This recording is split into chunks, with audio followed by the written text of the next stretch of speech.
This photo was taken at the heart of the Fertile Crescent, the birthplace of planned agriculture known as flood story. More precisely, this is Al-Huwayza, a part of the much larger Iraqi marshlands, the largest wetlands in the Middle East for now. Hand in hand with the desert sand, a climate crisis is sweeping throughout Mesopotamia. The land famous to be between two rivers is rapidly losing both.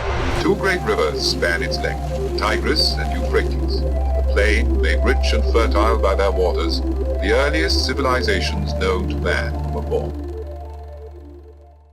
Just a few decades ago, the marshes couldn't have looked more different, full of green reeds, fish and buffaloes, sustaining the livelihoods of the people who've called it home for generations. Plagued with war and conflict in recent years, decades of wasteful irrigation techniques and poor rainfall together with government inaction have aggravated Iraq's water scarcity. After all, the UN classifies Iraq as the fifth most vulnerable country to the effects of climate change.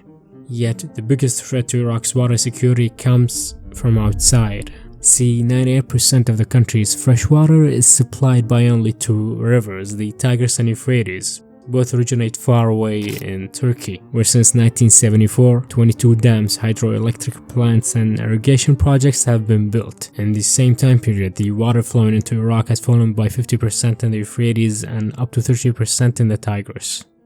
Additionally, more than a dozen dams were built on the Tigris tributaries in Iran, cutting away a huge part of the river's water flow. And to curb this existential threat, in 2021, Iraq has managed to extract a memorandum of understanding from Turkey concerning its fair share of water. However, a binding legal form is yet to be reached. One way to understand the economic and agricultural consequences is by looking at Iraq's national tree statistics. In the 1980s, the country had an estimated 30 million palm trees. Today, the number is well below 12 million. Dried or burnt, lifeless palm trunks are scattered all over Iraq, leaving behind an eerie and apocalyptic landscape. This degradation of vegetational cover is forecasted to increase the number of dusty days to a record high of 300 days per year by 2050, leading to catastrophic air pollution. In fact, in the race for pollution, water is already far ahead. The dumping of wastewater and record low water levels have rendered the Euphrates and Tigris in some areas as nothing more than salty swamps, where salinity levels exceed 6,000 parts per million. For context, the salinity of normal drinking water is usually below 1,000. And nowhere it's more evident than in the south, where water in some places became undrinkable neither by humans nor by cattle, pushing thousands, mostly marshlanders and farmers, to migrate to the larger and already overcrowded cities of Baghdad and Basra. The government, in trying to curb this massive exodus, has begun distributing barrels of freshwater rations, an action too little, too late. Making matters even worse, in the 1970s, Iraq's population quadrupled from 11 to 44 million citizens, driving water demand and consumption today to be the highest it has ever been.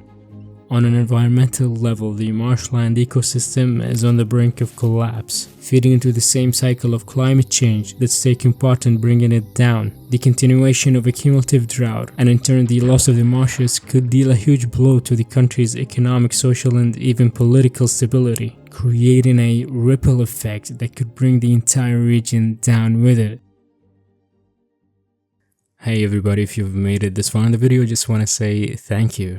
Tai is a brand new channel focused mostly on the Middle East. So if you want to see more videos like this one, then subscribe or even share this video. It would really help.